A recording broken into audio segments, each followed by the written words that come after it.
MMAOB Daily Podcast. I'm your host, as always, Adam Martin. I'm joined by my good buddy here, Cole Shelton, to break down UFC 241 this weekend. Cole, I can't wait for this card, man. It's going to be a great card, great event. Really excited for this. We'll plug all our stuff at the end. Just initial thoughts on the card. What do you think about it, man? Yeah, this is a really good card. The top three fights are really interesting. There's some prelim fights I'm really looking forward to, like just top of the head, the Sandhagen, Sun South fight. I'm really looking forward to that one. Brandon Davis on the early prelims. I want to see what he looks like back at bantamweight, but just some really interesting fights like Manny Bermudez, Casey Kenney, a battle of two prospects. They're just a really well done matchmaking. Then you obviously have the main card, which is really good. Yeah, no, I agree. It's going to be a great card. So, like I said, we'll get into all the other stuff at the end. You can find us on Twitter right there. And I'll plug everything at the end of the show. I want to get right into it. So let's start with the bottom and work our way up as we always do. First fight of the night, women's flyweight bout, Sabine Amazo against Shayna Dobson. Opening odds, Sabine Amazo minus 190, Dobson plus 150. Currently, we have Dobson's actually the favorite, minus 130, Amazo plus 110. Who's your pick in the curtain jerker to UFC 241, Cole? I like Sabine Amazo. I don't know why Dodson's a favorite. I haven't been impressed, or Dobson, sorry. I haven't been impressed there, really. The Ultimate Fighter, she didn't look that good. I know she lost to two, like she has lost Nico Montano and all the Ultimate Fighters. She lost Modafferi, but she hasn't fought in a while. April of last year, like that's a long time. And Mazo, I know there was a lot of hype around her UFC debut and she lost it. She has, in my opinion, she's looked a lot better than what Dobson has in the UFC. And I think this fight will go the distance, but I think Mazo will just be able to outstrike her and just really win this fight. Yeah, I 100% agree. I don't know why the odds switched here. I think the odds makers were right opening Mazo as the favorite. Even though she did lose to Morose in her debut, I mean, first off, Morose is actually a decent fighter. That's not a terrible loss. And it was a competitive fight at the end. Like, she started really finding her footing in the third round, which is a good thing. I think she did feel the jitters in the first couple rounds, which was understandable. She's a very young prospect. She's only 22 years old. She's one of the youngest fighters in the UFC right now. Before that, Cole, she was like a really hot prospect in LFA, man. So I'm not ready to write her off just yet. And then you got Dobson here, not John Dodson, who you almost confused you for a second ago. I'm just kidding. Dobson's 30 years old, and Cole, like she's kind of just been up and down in her career. Look at her record; it's win-loss, win-loss, win-loss. I mean, she has fought better competition, I guess, but I haven't been impressed with her at all. I like Mazo in this fight. I think she wins by decision, maybe a stoppage as well. It's possible. We'll see what happens. But I think as an underdog, there's some value there. Next up, we have a pretty good bantamweight bout here between Brandon Davis and Kyung-Ho Kang. I like this fight a lot. Kang opened at minus 145. Davis opened at plus 140. Excuse me. Kang opened at minus 185. Davis opened at plus 145. Currently, Kang minus 175. Davis plus 155. Who's your pick, Cole? I like Kang in this one. I was really impressed in his last fight. The fight before that lost to Ricardo Ramos, but that's not a bad loss. He's really good. Brandon Davis, his last fight was his bantamweight debut against Randy Costa. That was a really exciting fight, back and forth. But I'm still not sold to him at bantamweight. Like at featherweight, I know he was a bit undersized, but what he has to do to get to bantamweight, I feel like he just really depletes his body. Like I said, he has to run, like I forget the exact number, but it's a lot of miles a day. And I just think Kang is the younger. He's just like, I think he just will use his explosiveness to be able to really hurt Davis on the feet and get him down on the ground and even try to get a submission or finish him by ground and pound.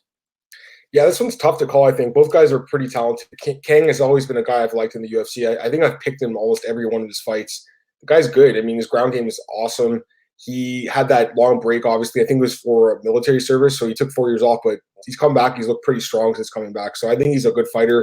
Davis, I thought looked really good in that fight against Costa. It surprised me, Cole, how good he looked in his bantamweight debut. I was worried about the weight cut. I was worried about just everything. He hasn't looked great in the UFC, but I was impressed with that fight. I think he has found his right weight class here. This is going to be a close fight, but I'm slightly leaning toward the dog and Davis. I think he can get the job done, man. I think he can grind this one out, win a decision, but it's a close fight. It can go either way, so we'll see what happens there. Next up, we have a women's strawweight bout between Hannah Cifers and Jody Escobar. I'm really surprised Escobar's getting another fight in the UFC. We'll talk about that in a second here. Cifers open at minus 230, Escobar plus 170. Right now, we have Cifers minus 255, Escobar plus 215. Who's your pick, Cole? Yeah, I like Hannah Cifers in this one a lot. I don't know why Escobar is still in the UFC. Her last three fights has not been good. She's lost to Carolina, lost to Aguilar, and then lost to Angela Hill. Aguilar and Hill aren't really top fighters. And Cifers, her loss to Macy Barber, yeah, but Barber was massive in that fight. Like Hannah Cifers, I don't even think she really cuts weight to get down to 115. Like she was a small girl, but in her last fight, she really impressed me. She really showed off all her skills, and I think she dominates this fight. I wouldn't even be surprised she finished at Escobar. I like Cyphers a lot too. I mean, the odds are the way they are for a reason. She's going to win this fight, I believe. Cyphers, I think she looked pretty good in the UFC. The Vienna fight was competitive, but I thought she won. And then the Barber fight, Cole, that first round, she actually did okay in that first round, and then obviously got knocked out. But Macy Barber's amazing, so that's not a bad loss. She also has a good win over Kaylee Robbins, who I think is decent. So, and she fought Gillian Robertson, lost that fight, but still, she has good experience, and I like that here in this fight. Esquivel, she has experience too. I got to give her that, but Cole, she hasn't got the job done at all in the UFC. 0-3 in the UFC. She's actually lost 5 of her last 6 fights. She hasn't won. Well, she has one win in the last 2 years against Deanna Bennett by split decision in Invicta. And the win before that was all the way back in 2014. I know that Keith Jardine, I believe, is her husband. So I think Dana White loves Keith, and that's kind of why she keeps getting these shots in the UFC. But I can't even understand why she's still on the roster otherwise. She's going to lose this fight. Cyphers by decision, maybe by TKO. I think she wins this fight for sure. Next fight we have – I love this fight, Cole. Bantamweight prospects, Manny Bermudez against Casey Kenney. Love this matchup here. Bermudez opened at -245. Kenney opened at +175. Right now we have Bermudez -125, Kenney +105. So the odds really have dropped in this fight. A lot of action coming in on Kenney early on. But what's your thoughts on this one, Cole? Yeah, I think the odds were a lot higher. Were too high when it started. This is kind of like a pick'em fight. Bermudez, his last fight against Benito Lopez was really impressive, but he missed weight. Casey Kenney had that win over Ray Borg in his UFC debut. Some people thought Borg won. It was a really close fight. He really showed off a lot of skills, but beating Ray Borg is still pretty impressive because Borg is really good.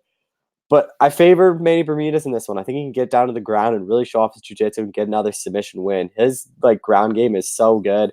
I don't think anyone's when he gets someone down, it's pretty much a guarantee he's going to submit him. I think he'll be able to get Kenney down eventually in this fight and get one of his patent chokes in. I like this matchup a lot. Both guys are good. I picked Kenney against Borg. I definitely know this guy's talented for sure, but I do think Bermudez wins this fight. I've just been a little bit more impressed with him. I think this kid could easily be a top 10 bantamweight by the end of this year. Just needs that chance. I think he's amazing, man. His ground game is fantastic. Yeah, the weight miss did suck, Cole, but he manned up to it. He apologized for it, and he said it won't happen again. I believe him.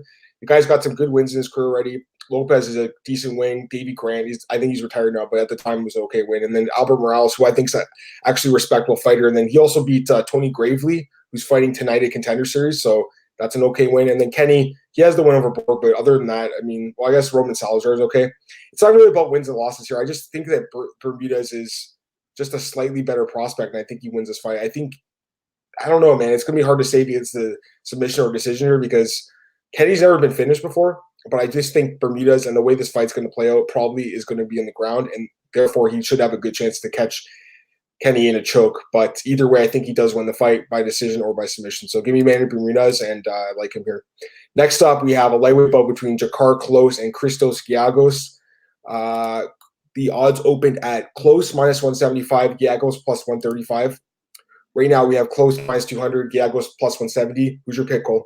I like Close in this one. I know I was really impressed with Giagos' last fight against Hadzovic. He really looked really good in that fight. But I just like Close. I think he's been more consistent. He's better all around. I think this fight will stay standing. And I think Close has the advantage in striking. If it goes to wrestling, I think Close has enough takedown defense where he can stuff him or he'll be able to get back up. But I favor Close to win this one. Yeah, I do too. I think he's just a better fighter, to be honest with you. He's been very consistent in his career. He's the one lost to Tamer, which at that time, especially, Tamer was on such a roll. But, since then, back-to-back wins over Bobby Green and Lando Venata. Also beat Mark Diakese and Devin Powell in the UFC. So he's got a good record in the UFC. Like you said, Cole, he's got the wrestling. He has okay striking. I think it's getting better. I still want to see more from this guy. I don't think he's like a contender yet, like some people were saying. But I do think that he's a pretty good prospect. Giagos, listen, man, he looked great in that fight against Hadzovic. I was very surprised how good he looked in that fight. I thought Hadzovic was going to win. And even the Hirota fight looked okay. But overall, he's really struggled in the UFC, and he struggled when he's fought higher-level competition in his career. The best win of his career is Hadzovic. So that's that could have been the height of his career. I don't think he wins this fight. I think Close wins. Give me Close by decision. It could be a closer fight than we're saying here, but I think he wins the decision. Next up, I love this matchup too, Cole. I've said it a few times, but this one's sick. Rafael Assunção against Corey Sandhagen, bantamweight fight. Sandhagen opened at -145. Assunção opened at +105. Right now, Sandhagen -160. Assunção +140. Who you got, Cole? Man, this is such a good fight. Such a close fight. Sandhagen has looked really good. Like, I'm really high on him, but Asuncao is one of the top bantamweights in the world. Like, a lot of people are writing him off because his last loss to Marlon Moraes, but Marlon Moraes is no joke. Like, look who he's beaten. He's beaten Moraes, he's beaten Sterling, beaten Rob Font. Like, Sandhagen's in it for a tough task, but I'm really high on Sandhagen. I think he can get it done by decision, but this is a fight I would not bet on. It could go either way. I wouldn't be surprised if Asuncao won. Would not be surprised if Sandhagen won. I think it goes the distance, but I favor Sandhagen slightly in this one. Yeah, great fight here. Corey Sandhagen is a guy I've been very high on. I've picked him in all his fights in the UFC, including the John Lineker fight where people thought it was crazy, and he ends up winning a split decision. That was a huge win for him. John Lineker, I think, is a great fighter. But Asuncao, Cole, he's so good, and he's so consistent, and he's so underrated. He did lose to Marlon Moraes in his last fight, but, man, Moraes, especially at that time, was on such a roll. And he does have the former win over Moraes. He beat Sterling. He's beat Rob Font, Caraway, Munoz, Dillashaw. This guy, the amount of wins he has, he actually has a win over Jorge Masvidal from really early in his career, Cole, back in 2005. So he's fought everyone, man, and he's beaten most of them too. The guy's a fantastic fighter, super underrated, and I feel like he's being underrated here a little bit. I think Corey Sandhagen's great. He's on a nice roll here. He's younger. There's a lot to like about Sandhagen for sure, but Asuncao, I can't bet against him, man. Not against a non-elite guy. This could be Sandhagen's coming out party, but right now I like Asuncao here, and I think a plus 140. I think there's a little bit of value in him possibly as an underdog. I think this fight is a pick'em, if not with a slight lean towards Asuncao as the favorite personally. So we'll see what happens. I could be wrong, but I think Asuncao is going to get his hand raised by a decision in what should be a really good fight. Next up, this is the main event of the prelims, Devontae Smith against Clay Collard, who's making his UFC return after a long time away from the octagon. Smith opened at minus 405. Collard opened at plus 285. Right now we have Devontae Smith minus 780. Clay Collard plus 540. Does Clay Collard have a chance against Smith? I think Smith wins, but there's no point of laying money on Smith at this value. Love it. But the thing I don't get, right? So, like, Devontae Smith, his knockout power is so good. You think Collard's only chance is to really take him down? And I literally asked him about that. He's like, no, my pride won't let me take him down. I'm just going to stand and bang with him. Like, he's like, I want to be the one to beat him at his own game. Which is like, you're not going to knock out Smith. Like, Smith will knock out you before. Like, Smith's power is so good. I sucks the McDessie fight didn't happen. I was really looking forward to that fight. I think that was a closer fight. But I think Smith wins this one by knockout. Wouldn't be surprised if it's even in the first round.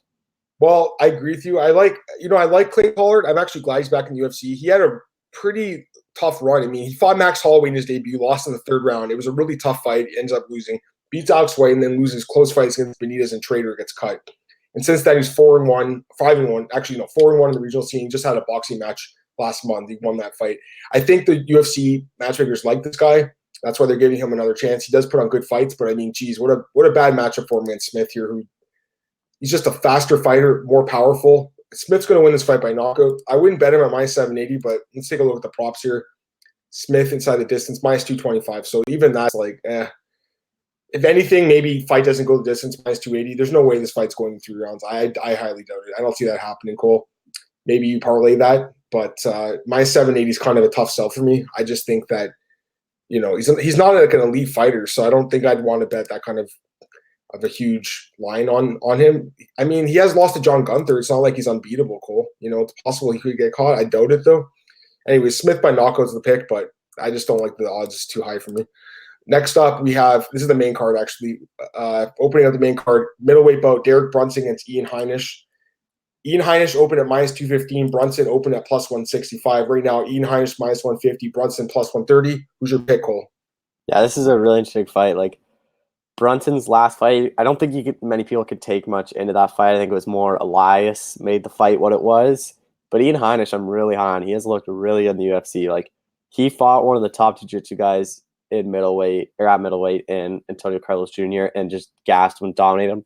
His cardio, like, he gasses all his opponents so far in the UFC. And Brunson, he's been gassed before. And I think Heinisch, I talked to him before the fight, and basically he said he thinks he's under Brunson's like head, or he's under his skin, and he'll basically fight emotional like he did against Adesanya, where he'll just come out, he'll just start picking him apart on the feet. Brunson will shoot for a takedown, and he thinks he'll knock him out, or he'll just really gas him. If Brunson wants to just stand, he thinks, I just think Heinish's cardio will be too good. And I think if this fight goes the third round, he'll win. But I think Heinisch will get a knockout in the first or second. I agree with most of your breakdown, man. I think Heinisch is really good. That cardio is such a weapon for him. He's looked so good in the last couple of rounds of the fights against Fajea and Junior. To be fair, though, those guys are guys that tend to gas out. So we'll see what happens against Brunson here. But Brunson, like you said, carries a lot of muscle too. He might gas late, but he has the experience of going 3 rounds many times. He also has a lot of knockout power. I like this fight. It's a good test for Heinisch, but it's a test I believe he actually does win. I think Heinisch will be able to overcome the early power of Brunson, take the fight in the deep waters, and either get a late finish or win a decision here. Give me Ian Heinisch to win the fight. And, minus 150, it's not bad. I would wait to see if it drops a little bit more because it seems like people are betting on Brunson right now. But I do like Heinisch in this fight. Next up, we have a featherweight bout between Gabriel Benitez and Sobik Yusuf. This looks like a showcase for Yusuf, but I'll get your thoughts on that in a second, Cole. Yusuf opened at minus 305. Benitez opened at plus 225. Right now, we have Yusuf minus 290. Benitez plus 245. Cole, who's your pick? Yeah, I'm really high on Yusuf here. I really like him. I think he's a lot better than Benitez. I think he's a lot better everywhere. I think he'll keep this fight standing. He has the knockout power. But what I don't like about Benitez is he just doesn't fight enough. He fights once in 2018, twice in 2017, once in 2016, twice in 2015. He's fighting only once or twice a year. And I think Yusuf, this is exactly what it is, a setup fight for Yusuf, a big pay-per-view card. They're trying to really push him. I think they think he can be really something special in this division. So I think putting him on this pay-per-view where a lot of people are going to buy, this is the perfect spot. And I think Yusuf will get the win. It could go the distance, but I wouldn't be surprised if he gets another late finish, kind of like the Moraes fight where he finished him late. Or no, not Moraes went the distance. Which one I'm thinking of? The Suman fight where he knocked him out, where it wasn't in the first round, but kind of like that. But I think that'll happen in the third round, where I think he'll really just use his reach advantage and then where he'll finish him. The Moraes thing, what I'm thinking of is when he dropped him in the third, which I think he'll do that, but just finish Benitez here. Yeah, I agree. I like Yusuf in this fight too. I mean, the guy is definitely a good prospect. 4-fight win streak right now. He's got some momentum coming in this fight. Looked really good. I think the UFC is very high on him. Benitez, this is a good test, I think, for Yusuf, though. Benitez is a good fighter. He's been around the sport a long time. He's been fighting since 2007 as a pro. He's fought some really good fighters in his career. He has a 5-2 record in the UFC. He's fought some decent fighters. So the guy's decent, but I just think Yusuf's, he's younger, he's faster, he's more powerful. There's a lot to like about Yusuf in this fight. Give me Yusuf to win, either by knockout or by decision. All right, Cole, we're getting to the really good fights here. Next up, middleweight bout between Yoel Romero and Paulo Costa. Romero opened at minus 190, Costa plus 165. Currently, Romero minus 155, Costa plus 135. So early action's coming in on the dog here in Costa. But what's your pick, Cole? Yeah, I'm so looking forward to this fight. This fight has been trying to happen so many times, and I'm glad it finally is. But I really favored Yoel Romero. I think Costa does have the knockout power. He's a person that if it just takes one punch to knock Romero, but I think Romero's too explosive and too experienced that he won't fall for that right hand to hit him. I think he'll use his wrestling and really get the fight down to the ground and really just show his world-class wrestling and really dominate this fight. But even if he does that for the first 2 rounds, Costa still has that power, but we've never really seen Costa pushed. We've never seen someone be the aggressor against Costa, which I really think Romero will be. So it's going to be interesting to see how he holds up, but I favor Romero to win this one by decision. Well, okay, I agree with everything you said. I like Romero too. There are some things going against him, obviously. The age, 42 years old, we have to bring that up. The guy, he looks like he's a lot younger than that. He fights like a lot younger, but still, he's an older guy. He hasn't fought in over a year since the loss to Whitaker, but this guy he's an amazing fighter, Cole. He really is. And I've picked him almost every fight in his career in the UFC. People they've been listening to me breaking down his fights forever. They know I've been picking him in almost all his fights. The guy's fantastic. He's knocked out Weidman. He beat Souza, knocked out Rockhold, beat Machida by knockout, Tim Kennedy knockout, Barrett Brunson. The guy is fantastic. Tons of knockout power. And I think he showed in those fights with Whitaker that he's able to go the full 5 rounds. Even though you think he carries a lot of muscle and will gas, he's able to push a hard 25 minutes. I don't know about Costa, though. The guys look great. Don't get me wrong, 12-0. He's a physical specimen himself. 28 years old. He's young. He's looked incredible. The knockout wins in the UFC. What is he, 4-0 right now with all 4 wins by knockout, but never been pushed, Gold, never been past. Has he even been to the 3rd round? I don't even think so in his career. So I don't know. he's a wild card. He could possibly catch Romero, and Romero is an older guy. He's been dropped before, but I don't think so, man. I think Romero knocks him out. I think Romero wins this fight. Give me your Romero. I'm not going to overthink this one too much, Cole. The experience, the wrestling, the knockout power, the cardio, and the team. Trains an American top team. And anyone who trains at ATT, I always pretty much pick. That camp's amazing. So give me Yoel Romero. I can see why people are betting on Costa because of the KO power, but I think at some point the line's going to be a little bit too short. You're going to have to take a stab at Romero here as a very small favorite. Time for the co-main event, Cole, and this fight's great too. Fans are going to love this one. Nate Diaz makes his long-awaited return to the UFC after 3 years away against Anthony Pettis in a welterweight bout. Nate Diaz opened at -120, Pettis opened at +100, and right now we have Pettis -125 and Nate Diaz +105. So the line's held somewhat steady, but slight lean towards Pettis now. So the line flipped slightly, but it's still closing. It's still pacing near a pick'em. What are your thoughts on the line, Cole, the line movement, and who's your pick? Well, I thought Pettis would be the favorite, but then I thought, you know what, Diaz is a fan favorite. A lot of people are going to bet on him, which is why he's that slight lean to him. But it is a pick'em fight to me. Like, they both are similar, but this is a thing where I see it going two ways. So either Diaz's pressure will be too much for Pettis, because we've seen Pettis when someone keeps on getting his face like Ferguson, it doesn't go his way. And like he's broken his hand so many times that kind of worries me. But the thing with Pettis, we've seen what Connor did when you just keep on attacking Diaz's lead leg. Like you kind of just have to chop it down, which Pettis throws so many leg kicks and does that so effectively that I think that could play a factor. For this one, I lean towards Pettis. I think he's just the time off for Diaz really scares me. Pettis has been active. He knocked out Thompson. He has the knockout power. I think his leg kicks will be a huge factor to chop down Diaz's like lead leg to really get him to stop coming forward. And I think he'll be able to. I don't think he'll be able to finish Diaz because Diaz is very durable. We've seen McGregor couldn't even finish him, but I think Pettis gets this done by the decision. I think a great breakdown there by you, Cole. I pretty much agree with every point you hit on there. Anthony Pettis, I mean, really surprising that Stephen Thompson fight. I did not expect him to win. But even the Chiesa fight, I mean, he won that fight too, and that's a decent win. I know Chiesa was struggling to cut the weight, but that's a decent win. I mean, the guy has been inconsistent, no doubt, but when he's at his best, Cole, he's one of the best guys in the world. And I think 170 looks like the right weight class for him. Diaz is an interesting matchup for sure, but 3 years away, Cole, he's 34 now. He's taken a ton of damage in his career. I never know what his motivation is to fight besides making money. I don't know, man. I think Diaz, stylistically, this isn't a bad fight for him. He can win this fight.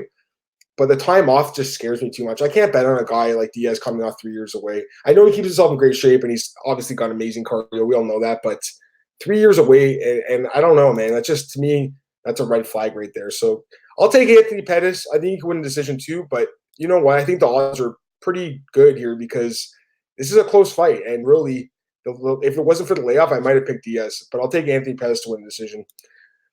Finally, Cole, main event of the evening. Fight everyone's been waiting for. Love this matchup too.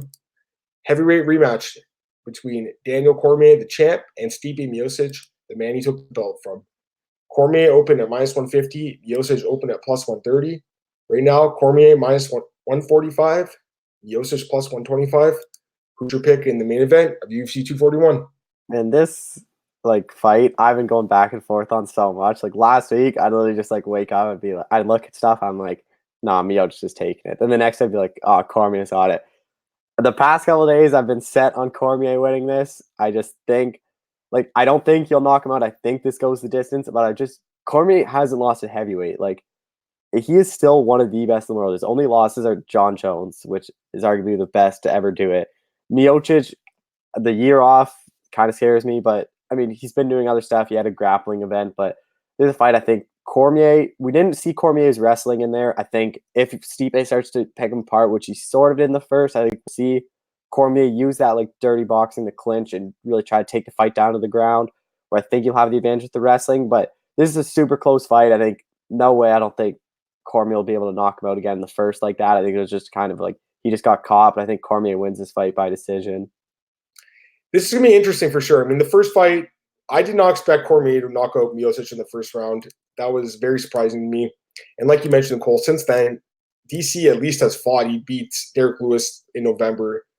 taking some time off since then to heal up his injuries. But Miocic hasn't fought at all, so he's coming off of a 13-month layoff into this fight, which I don't like. He did have that grappling match, like you mentioned, but come on, that's not MMA here. These guys are both amazing. I mean, let's just go through their resumes here. DC, 40 years old. He is an older guy. He says it might be his last fight, which always scares me. I hate when guys are talking about retirement, but in DC's case, like, he was a late bloomer in MMA, so I feel like he still has time left in his career. Trains with great camp, trains with great training partners. I mean, look at his resume, Cole. Like, his resume, this guy is obviously a first ballot Hall of Famer. Look who he's beating, Cole. Lewis, Miocic, Uzdemir, AJ, Silva, Gustafson, Rumble again, Dan Henderson, Roy Nelson, Frank Mir, Josh Barnett, Antonio. Like, this guy's resume is insane. It's incredible, and he only lost to John Jones. So that's it. That's not a bad loss. Amazing wrestling, as we know, probably the best wrestling in the sport, and then superb knockout power, as well as a ground game as well with submission. So he's extremely well-rounded. He can go the full 25 minutes. We know how good DC is. I mean, you talk about well-rounded fighters. He's arguably the most well-rounded fighter in MMA. The guy's incredible. Miocic is great too, though. I don't want to write him off too soon here, Cole. I know he did lose by knockout, obviously, but he's 36, so he's 4 years younger. And before the knockout loss to Cormier, we were all talking about how he was the best heavyweight probably ever. He beat Nagano, JDS, Overeem, Verdum, Orlovsky, Hunt. That was a great run there. But he has been caught a few times with punches. He has been knocked out a few times. And I just feel like DC's got his number. I don't know. We'll see. I mean, the first fight just could have happened. It could have been one of those lucky punches. Who knows? But I like DC, man. I think he wins this fight. I think he's going to maybe grind this one out, Cole. I don't see a first-round knockout happening again. Even DC said it's unlikely. Maybe he's just saying that, but I don't know. Miocic, he did get caught, but I feel like he's going to make some good adjustments to his game plan so that doesn't happen again. But I just feel like DC with that cardio and that wrestling and that striking and that combination, Cole, even though he's a smaller guy and the older guy, I still like him to win. So give me DC by decision to retain the title. And I'm curious to see what's next because he says he wants to fight Jones at 205. Jones says he doesn't want to move to heavyweight, but Dana White says he wants to fight at heavyweight. So look at your crystal ball, Cole. What do you think happens, man? And I guess in post-fight press conference or even in the next coming weeks and months, what would your prediction be for Cormier's next fight, assuming he wins this fight? So 2 outcomes. I think it's either Jones or retirement. I would not be shocked if Cormier wins this fight and gets on the mic and just says, "That's it, I'm done." Like he said he was going to retire before he turned 40, which was in March, and he had to delay it because he promised Miocic the rematch if Lesnar fight didn't come through. But that Jones fight is still always there. I don't think he'll retire. I think that fight will happen. It's just what weight class it'll be. I don't want to see Cormier cut to 205 again. It's a lot of weight he has to cut. And he's better at heavyweight, but I know why he wants to go to 205 just because he's lost twice to Jones at 205. He wants to try to right that wrong.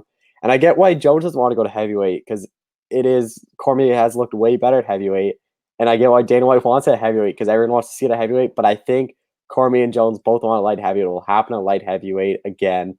And I think that'll be his last fight. Yeah, we'll see what happens. I want to get your thoughts on something. So I talked about on the podcast today, John Jones' comments yesterday where he said, "I'm not moving to heavyweight. I don't want to." I feel like you got to be critical of him for saying that, Cole, because I've mentioned on the podcast a few other times that if you look at some of the other greats in MMA history, like Anderson Silva, GSP, Randy Couture, BJ Penn, guys like that, there's tons of other fighters, but they've changed weight classes during their career. Jones has only fought light heavyweight. Like, don't you have to be a little critical of him that he's not going to move up in weight, or even like he can't move down in weight, obviously, but don't you have to be a little bit critical that he's refusing to make a move in weight class, even though he's been so dominant at 205 for over 10 years now? I think you do. Like, to be the pound for pound best, I think now, especially in today's age, you have to fight multiple weight classes. Like Jones, who else is at light heavyweight? He wants to fight in December. Who are you going to fight? Jan Blachowicz, who's on a 1-fight winning streak, who just got knocked out to Santos for that. Like, there's no contenders there. Like, go up to heavyweight for a fight. Let the division just don't fight at light heavyweight for like 6-7 months. Just let fights happen. Let new contenders come out. But I think heavyweight, I think he needs to fight. There's no one left at light heavyweight. Like heavyweight, there's so many intriguing fights. There's the Cormier trilogy. If there's a Miocic later on, there's Ngannou. There's just so many interesting fights for him that aren't there at light heavyweight. Yeah, no, I agree 100%. I mean, you look at the top 10 pound for pound right now, a lot of the fighters are fighting at different weight classes like DC, Henry Cejudo, etc. So we'll see what happens. I love John Jones. Don't get me wrong. I think he's probably the best ever. But, I mean, That's the one criticism I do have of him, that he's refusing to move up to heavyweight, even though we've been asking for a couple of years now, and he's just destroying his competition. Although I guess with the Santos fight, it was somewhere close, and I wouldn't be against a rematch, by the way, Cole. I don't know about you, but in the future, I mean, Santos is taking a year off, obviously, but maybe in a year or two, I wouldn't be against that rematch. Anyways, that's it for UFC 241. I can't wait for this card. It's going to be great. That's this Saturday in Anaheim, California. All right, next up, Cole, let's talk about the Contender Series tonight. I'm not sure if you got a chance to look at the odds yet, but they did drop early this morning. Let's just run through the card quickly here. I already broke down the card on the morning podcast, so if anyone wants to go back and check, you can listen to my breakdowns there. Light heavyweight bout here, Cole. Herdem, Alec Abek against William Knight. Right now, Alec Abek minus 190, Knight plus 150. Any thoughts on this fight? Yeah, from what I've seen, I'm really like Alec Beck looks good. I think he'll win this fight. He looks more promising, a European fighter to really bulk up because they're all trying to go to Europe. So I wouldn't even be surprised if he wins this fight, gets signed and immediately on that Copenhagen card, because they're based on that Copenhagen card, they're just trying to get all these European fighters. But I think he wins this one. Yeah, I think this can go either way. I think I picked Knight in this morning show, but it's a fight can go either way. I wouldn't personally bet on this fight. I think it's going to be close. Next up, we have Brock Weaver against Devin Smith. Weaver minus 140, Smith plus 100. Any thoughts on this one? Yeah, like Devin Smith in this one. Just from, I don't, like, obviously a lot of people, including myself, I don't know a whole lot about a lot of prospects. Like, I try to keep up with a lot. I know Tony Gravely and Ray Rodriguez. That fight I'm looking forward to. I know Sarah Alper, Shayna Young. This one, I just did a bit of research into them, but I like what I've seen from Devin Smith. But I don't like the Contender Series. Like, I don't know. I don't really know who bets on them. They're so like the odds all the time are just so off. Like, you see people that are like minus 600 favorites and they lose in like the first round. It's like I don't really know who sets the odds, because who really can go back and watch all these people's fights to really see who should be the favorite and whatnot. No, I agree, and I think if anything, there's a good opportunity here on the Contender Series to bet on underdogs, because it seems like every week there's like at least 2 or 3 dogs winning on these cards. Goal like last week, I think there was 3 or 4 upsets every week. It seems like, and I think in this fight there could be an upset here with Weaver, although he actually is the favorite now. He opened as a dog, but we'll see what happens there. I mean, Smith could easily win as well. Next up, Shayna Young and Sarah Alper. Young minus 190, Alper plus 150. Are you picking Young in this one? Yeah. I like Young a lot in this one. I think whoever wins this fight gets signed. The UFC always needs more women's fighters. I think even if it goes the distance, but I think Young gets a finish here, or it goes the distance, but she gets the contract regardless. Yeah, no, I agree with you. I think Young wins too. Next up, for me, this is an example of a fight where I think the line's off and an underdog can win. Tony Gravely minus 505, Rodriguez plus 335. I think Rodriguez can win the fight, Cole. What do you think? Yeah, I like Gravely in this one, but this is a fight, bet the underdog. Like, there's so much value in them. They're both so evenly matched. Who they both lost to is basically UFC and Bellator fighters. Like, they have lost this. They both should really be in the UFC regardless. They are 2 of the best bantamweights, like not in a major promotion right now. But I favor Gravely slightly, but the odds don't reflect it, and I think there's a ton of value on Rodriguez. I agree. And last but not least, Julius Anglicus against Carl Reed. Anglicus minus 165, Reed plus 125. These guys have both lost once in their careers to the same guy, Cameron Olson, Cole. So in very similar fights, 6-1 records each guy, basically the same age. Looks like a mirror match to me. What do you think, Cole? Yeah, because Reed got on the Contender Series in 2017 when he was 2-0 and lost to Olson.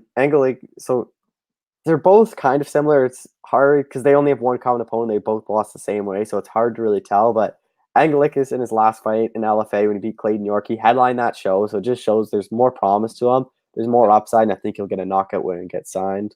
Yep, no, I agree with that one as well. So we'll see what happens. There's going to be a couple upsets for sure. You can't be too crazy about it. And the one thing I'll say is that guy they have on the show, the Greek gambler guy. I mean, he's getting ripped on Twitter. His picks they're being kind of up and down. So listen, it's tough. It's very tough. But this guy's he seems very confident in some of his picks, and they haven't worked out too great. So I'm not sure if he's the guy setting the lines or who's setting the lines, but it seems like these lines are very off sometimes. Cool.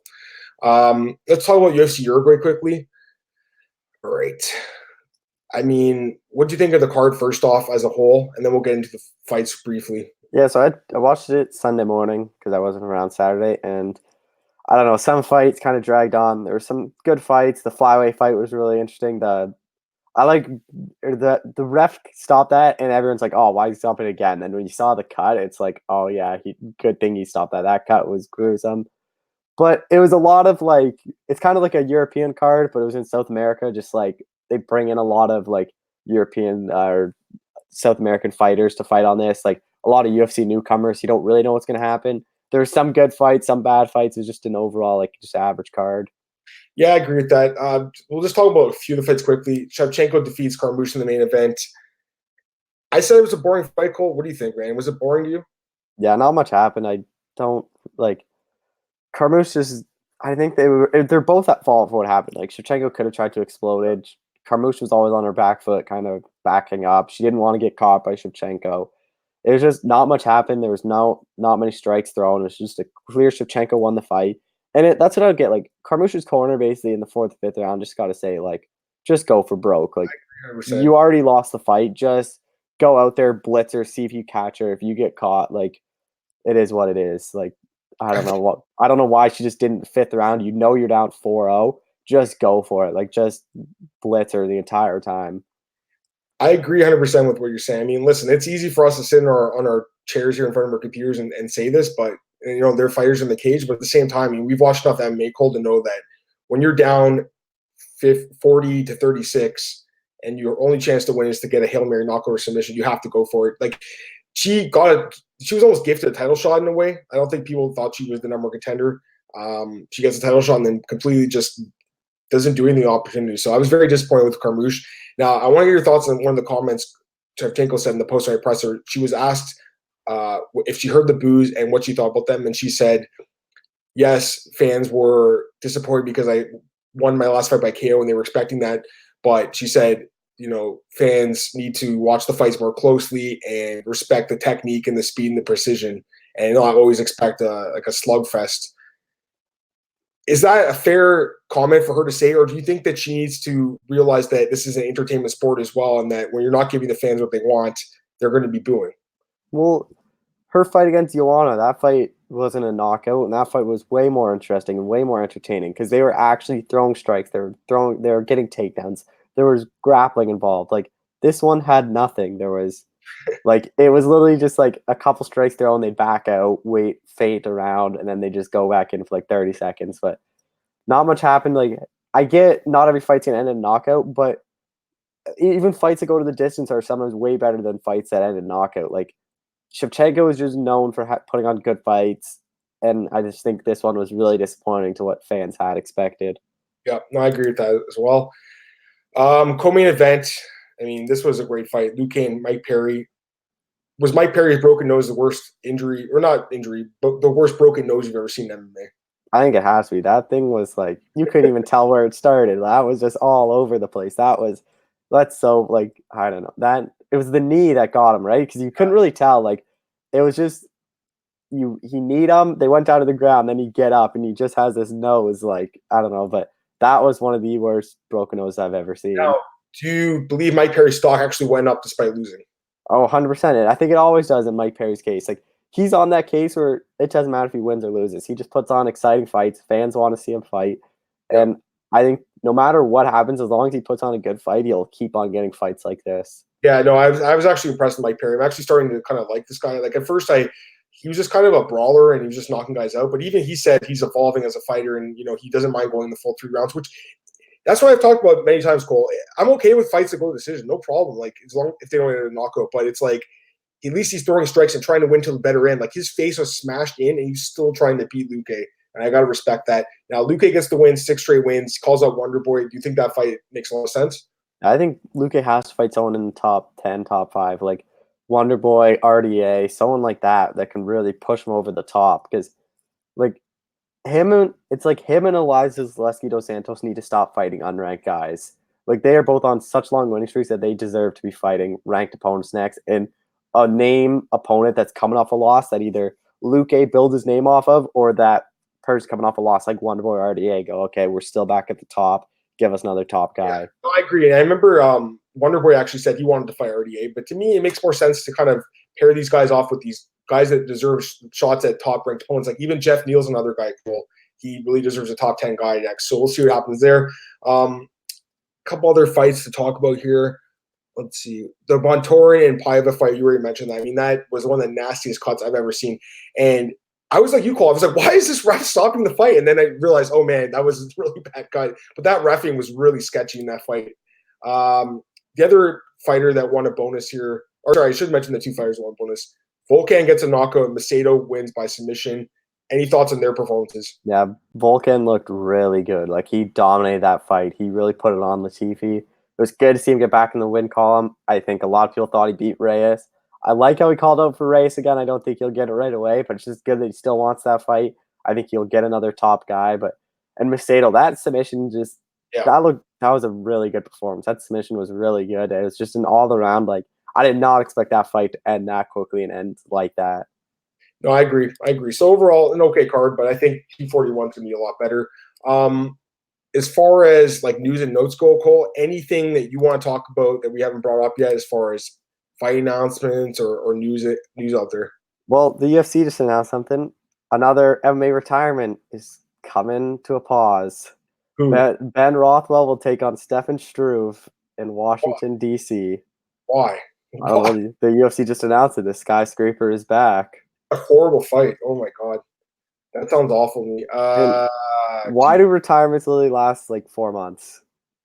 I don't even know what to say. I thought Struve was done. I don't understand why he's fighting again. I mean, I've been nothing but critical about this guy in the past. I mean, he did win his last fight. Good for him, but he took a big shot in that first round, came back, won. I don't know. Listen, the people that have heard this podcast before, they know I'm big critical of Stefan Struve. I mean, this guy has been knocked out so many times. Cole takes so much damage, doesn't use his reach properly. Now he's fighting a guy like Rothwell with huge punching power. Seems like a bad matchup, right? Yeah, I think I'd favor Rothwell early. I think Rothwell could knock out Struve. Like, Struve has the size going for him, but like, he gets dropped, he gets rocked in all of his fights pretty much. Like, and Rothwell, he showed Arlovsky, although he lost Arlovsky, he was throwing big punches that I think would knock out Struve. It's just weird. By the way, there's a okay. Let me read what the statement says. Ariel has it on his Twitter. Stefan had an opportunity to rest and recharge. If you recall, he never fully committed to retiring. He's young, 31 years old. I think after some much needed rest, he realized he loves the sport, the competition, rediscovered his passion for fighting at the highest level. The UFC very supportive. Gave him a deal that gave him the opportunity to earn a tremendous amount of money and compensate him for what he is, a highly marketable veteran who's near the top of the division in terms of fights, wins, finishes, and bonuses. I mean, listen, Struve, he had some good wins. He beat Stipe by knockout. I mean, that was a huge win. I remember I actually bet on him in that fight. That was like 6 years ago now, long time ago, but 7 years ago, actually. It's been a long time. But, man, the amount of knockouts he's taken, Cole, just very, very scary that he's returning. I think that's a bad idea. Anything else? Any other news? Did you see John Allen Arte failed his drug test after UFC Sacramento? No, I didn't see that. Is that happened today? Yeah. So, I mean, listen, he was a huge underdog. He was like plus 400 against Mike Rodriguez, wins that fight. I mean, Mike Rodriguez is going to be pissed, but at least Rodriguez probably won't be cut now, Cole. I think he was probably going to be released before that. I think he had lost 2 straight fights, right, or something. So I guess he'll stick around. But, I mean, geez, that's terrible to hear that, man. Really sad stuff. What else? What do you think about Mackenzie Dern coming back? I'm surprised she's coming back so soon. She had the baby not that long ago. Like, it's kind of weird she's coming that quick, and it's at strawweight again, isn't it? Yeah. I think it is actually. Like, when does the UFC basically just say, flyweight, we're not offering you strawweight fights? Like, she's missed weight in so many fights, and then having a baby and like having to cut all that weight again after having a baby, like that's gonna be even harder to slim down after like 5 months having your kid. You know, I really like Mackenzie Dern, man. I mean, listen, she is one of the most marketable fighters in the UFC right now, but come on, like, she just had a kid. Like, why not just enjoy your daughter? Why rush back to the cage? To me, she's rushing back, and she's taking on a really good fighter, Rivas. She probably does win the fight, though, Cole, but it seems like a rush job. Any other fight announcements you want to talk about? No, that's all, really. Okay, cool. Any other piece of news you want to mention? No, I was just looking at Twitter and see anything. Okay, cool. One other thing I want to talk about quickly before we get out of here. Henry Cejudo called out Valentina Shevchenko.